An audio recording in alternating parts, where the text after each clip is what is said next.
What's going on, everyone? Welcome to the 10th episode of the Crossroads, a weekly financial show for our generation. And for the listeners, welcome back to the Long Game Podcast. And on this week's episode, we're going to be talking about how to financially plan for flexibility. And because we work with mostly people in their 20s and 30s, like life changes a lot. There's a lot of things that can happen even in the week to week, the month to month. So really planning for flexibility is, I would say, probably one of the most important things you can do within your financial plan. And I know you preach this a lot, Thomas. So why don't you kind of kick us off? Yeah. Before we go, I'm really glad you keep track of what episode this is on, because I have such a hard time remembering. I even go enter the podcast and it's always episode number. And I'm like, oh my gosh, I have literally no idea. So thanks for keeping that track. But anyways, back to the topic for this week. So I think for young people, planning for flexibility is literally the most important thing. And I feel like almost every financial advisor I came in contact with in my early years did not talk about this, nor did they try to maximize for it. So the average financial advisor, it's, can we get you to 19,500 in your 401k?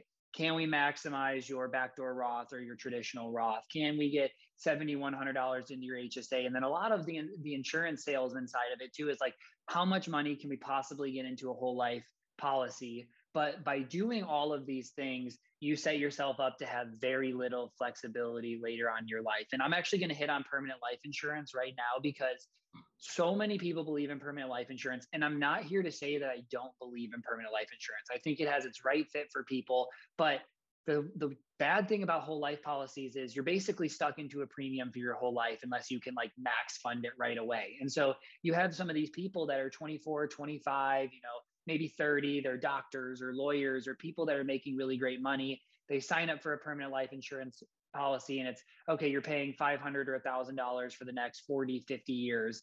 And by doing that, what happens if 20 years from now you decide, oh man, I'm so sick of medicine.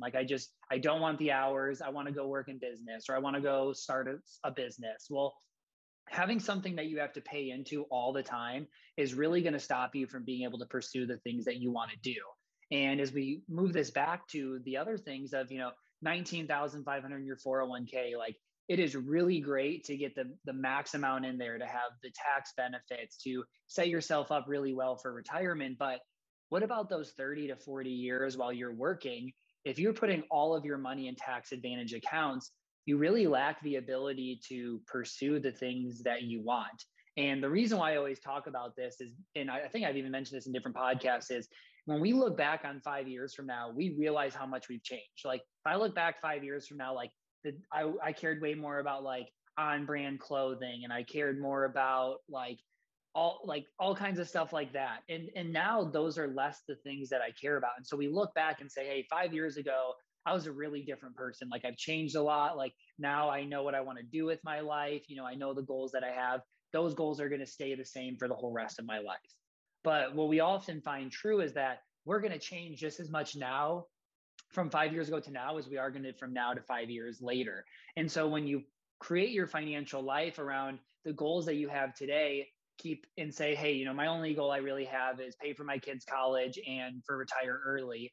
Well, putting all of your money specifically to those two goals and accounts that lack a lot of flexibility, all it's going to do is put you in a position later on where you say, oh, shoot, what do I do? Do I take the penalty? Do I pay taxes? Or do I just have to give up on some of those things that I really wanted to pursue in life because I sheltered my money somewhere that didn't give me a lot of flexibility?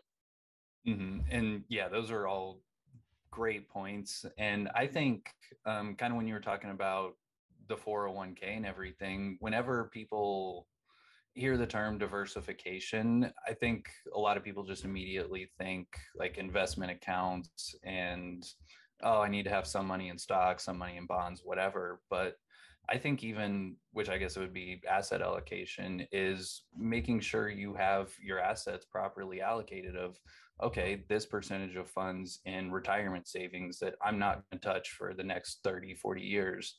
And then some of the money in normal investment accounts, like just a standard taxable brokerage, and then some money in your emergency fund and just short-term savings, because like we were talking about in the how we invest our money episode, like I knew I wanted to start a business coming out of college.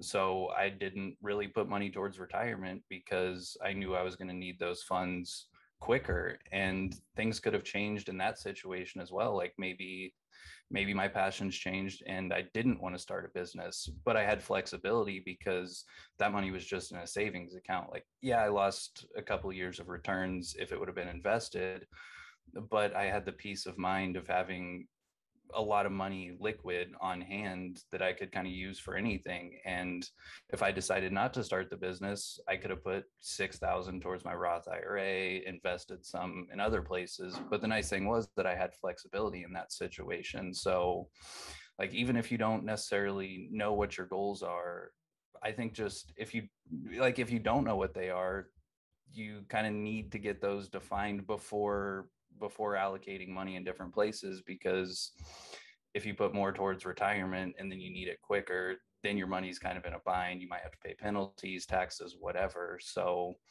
I always revert back to you got to know your goals before really deciding where money goes. And I know it sounds super basic and like, oh yeah, that's obvious, but a lot of people don't take that step, and they might even think they are, but passions do always change. So I think flexibility is huge for sure. Yeah, and I think that you did make a really good point on diversifying your asset location. And so there's those three counts. You have tax deferred, which is your 401k. You have tax free, which is your Roth IRA. And then you have taxable, which is your account that you pay taxes on a yearly basis based on gains, but you have the ability to use that money whenever you want without penalty. And this is always such a big piece of the conversation that I have with clients, is because nobody's really even heard of that or really ever thought about, well, why do I want money in each spot?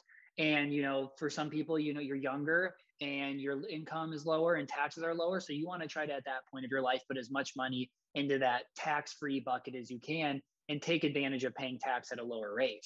And then there's other people who are farther along, and so now tax deferred makes sense. But I try to tell everybody that whole time we also still want to be building out that taxable bucket, because the taxable bucket is how you live out your life between now and retirement. Because there really is too much, not that there's too much focus in on retirement, but like, your only goal shouldn't be just save as much money as I possibly can for retirement. And I was meeting with a client yesterday, a new client, and she said, hey, like, my goal is to retire early. And I said, well, what's early? She said 50. And I said, okay, why? And she said, well, my dad passed away before he ever got to retire. And he never got to enjoy the things that he wanted to, because he always said that I was going to live the life that he wanted in retirement. And I think that really hit home for me, because I feel like most people think that like saving for retirement so you can do all the things you want in retirement makes sense. But I'm under the belief of like, how do we balance those two? Because you never know, is your spouse still going to be around? Are you still going to be in good health? What if you pass away? What if, the million things that could happen? You don't want to put yourself on, I'll get to live the life that I want 30 years from now.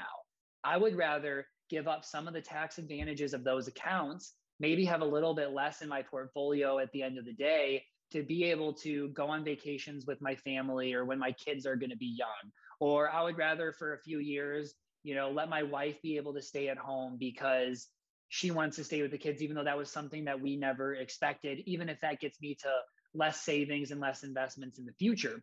And actually, now that I think about it, that's a really great example. Something that I see with clients all the time is, hey, neither of us are going to stay at home. Like, we both are career orientated. Like, we can save for retirement. We're going to make plenty of money at that time. And then you have your first baby and your whole perspective change, your whole life change. And now you say, hey, well, I really want to stay at home, but now we don't really have the ability to do it because we've already, put ourselves in too high of fixed accounts, like a fixed monthly expenditures, or we're behind in retirement because we thought we could save extra because we both work. And so a lot of what good financial planning comes down, I think, and what we're trying to get to at here is, how do we plan to give ourselves the most optionality in our life? And that way we can pursue the things that we want to do without really having to regret it. Yeah, and I really like that example with that newer client and her dad's situation. Like, that's just going to change her kind of way she approaches money for the rest of her life. And people always have those like little distinctions and little stories that influence how they view money. And I think like last year I was meeting with a client and kind of on the retirement focus side, like I don't know if they'd worked with an advisor before, but they knew that they wanted to like be contributing as much as possible towards all their retirement accounts and stuff. But when we were meeting, kind of was just talking with them and discovered that they kind of wanted to travel and focus more on travel coming out of COVID and everything, for a few reasons. Like one of them had been in school for I think 3 years, so they didn't really have any time to travel or do anything fun like that. But they were still so focused on the retirement savings that when we were going through the numbers, they were like, "Oh, how can we max this one out? How can we also max this one out?" And like kind of just after going through everything, I was like, well, what if we just do 500 less over here and like a couple hundred less over here? It's not going to change long-term projections that much, but you can now use that cash for travel. And it just kind of, I don't know if it like flipped a switch in their mind or what, but it was like just all new possibilities happened after just like that simple suggestion of not everything has to go towards retirement. Like money's meant to be enjoyed and it's meant to be used. And like I always just kind of have that in the back of my head. Like if you don't know what the other options are, you just truly don't know that they're out there. And once you just see it or hear it explained in one simple way, which is kind of like why I sometimes repeat myself a little bit, is it just takes that one sentence or that one example, and then your whole view on money's changed after that. Yeah. And I think a big thing on that too is, from my experience, most people think they're farther behind than they are. They think everybody else has significantly more money than me. And, I'm really behind and I need to do all those things. And sometimes, the value of working with advisors, we can level with you and show you like, hey, you really are at a good spot of your goals. And then we can also show you the trade-offs of, hey, you're not traveling at all right now. You said it's important to you. What if we allocated $5,000 a year to travel? And then say, well, based on that, it estimates you'd have to retire at 61 instead of 60. Would you work 1 year longer to be able to travel every year throughout your working career? I would bet anybody who values travel would say yes. And so that's one value add that an advisor can have in this. The other side of it too is that, like, for us, like, we can help teach people some of these beliefs and some of these values by sharing other stories of clients that are similar to them. And so some people might be like, oh, I want to only save for retirement. And then now we can bring in this story of this other client that we had and how they feel. So we can speed up other people's learning and say, hey, I know you feel this way, but Hmm. imagine this happened to your dad. Like, and you saw this happen to you firsthand. Do you think you'd start to prioritize a little bit more of the today and not only prioritize retirement if you felt that? And, the average person would say, like, yeah, if I put in that way, I'm like, well, then imagine that's your dad. Like, seriously, like, put yourself in those shoes, because there is more to life than just saving for retirement. And on the flip side, there is more to life than just spending every dollar you have today. Like, we have to figure out, how do we find that balance? And that's truly our goal with young people, is how do we find that balance between flexibility today, flexibility in the midterm, and then still being able to live out kind of that dream retirement that you may have. Yeah, I just think it's such a good topic, and it's hard to just like define flexibility because it's going to look different for everyone. So again, really just like everything we kind of talk about, like you really have to contextualize it to your situation and figure out what flexibility looks like to you. Like, is that traveling twice a year, or is allowing your spouse to work from home or stay at home with the kids, or just anything Mm-hmm. like that. But like we were saying, I like think life changes, passions change. So having flexibility is huge. the one thing I would add too, though, is like, again, I think you have to earn the right to save for flexibility too. Like, if you just graduated college, you have tons of credit card debt, you have no emergency savings, like all these other things going around that you're not even at the basic foundational pieces. I think that you might have to say, well, I'm not going to just start my taxable account and not put money into my 401k so I can travel this year. Like, well, you might have to defer things for a little bit as you get to that base level. Or if you've constantly been making bad decisions and getting credit card debt, it's not like, well, that's all going to work itself out. Like, I got to plan for flexibility in the future. You still have to build that basic foundation, and you still have to, take your 401k to the match, and you still have to pay off high interest debt. You still have to get to emergency fund of 3 to 6 months expenses. I think the flexibility piece comes in of we've hit all of those bare minimum, the key takeaways, the key things we have to do. Now, do we go back and add more to retirement? Or do we go, back and add extra, on low interest debt? Or, do we leave those things how they are and start saving for flexibility in the midterm? That's when you can really start to have that conversation. Yeah, no, I definitely agree. And to get into the last thing we were talking about is the reader question, super basic of kind of what are our favorite financial apps? Like I personally use Marcus by Goldman Sachs. That's kind of my home for everything I do financially. Like it has all my savings accounts. You can track your net worth on there because you can link like external bank accounts. Like I link my Schwab checking and my TD Ameritrade Roth IRA to it, so I can kind of just get a very quick overview of everything. So Marcus is my favorite. I know you also use Yeah. Ally or High I Yield. use Ally. Yeah, I've helped a couple clients use Marcus. I just am more familiar with Ally. In all reality, they're about the exact same. But what we like about it is you can create automation. You can automatically save. Like at Ally, my goal could be, hey, I want to hit 10,000 in my emergency fund. I can set it so when that number hits 10,000, it automatically stops saving.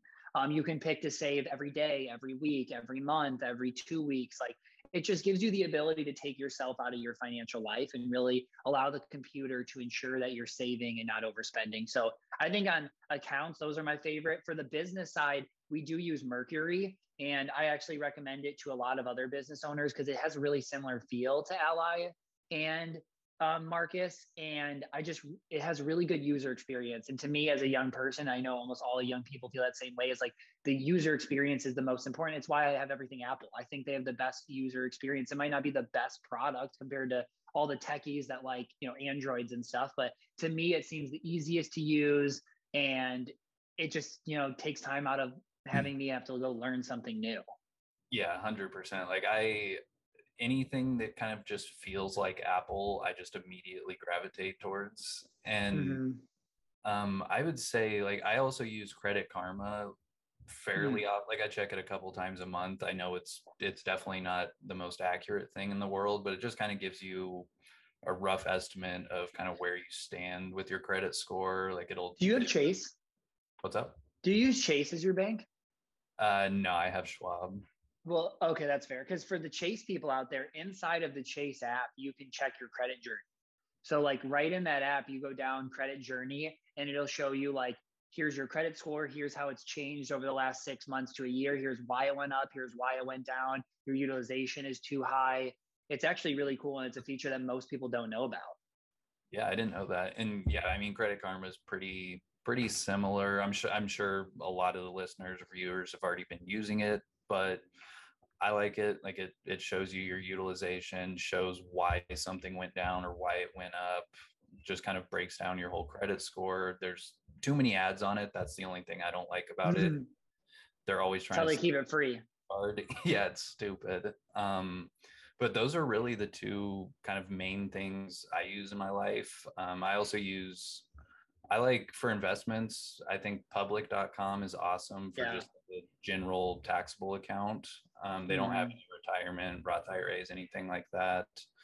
And then just for like play money, I like Rally Road because I'm invested in like a 98 Pokemon card. They have the collectibles. Yeah. Their company's goal was how do we allow people to invest in things that only the ultra rich could. So they'll have like a 1971 first ever worn game Nike shoe, or they'll have like a 1935 one of three Ferrari, and it turns they say it's worth 200,000. They turn that into X number of shares. You buy a share in it, and then you can hold on for the appreciation of what that collectible is. Mm-hmm. Yeah, it's super cool. Like I definitely don't recommend it for any like genuine allocations or anything like that. But if you have kind of just spare money to throw around, make cool investments with, like I think it's awesome. Like there's a lot of unique, like one of them, you can invest in the Declaration of Independence, which is just the most insane thing to me. Like I don't even know where they got that or how they have it, but I think it's so cool.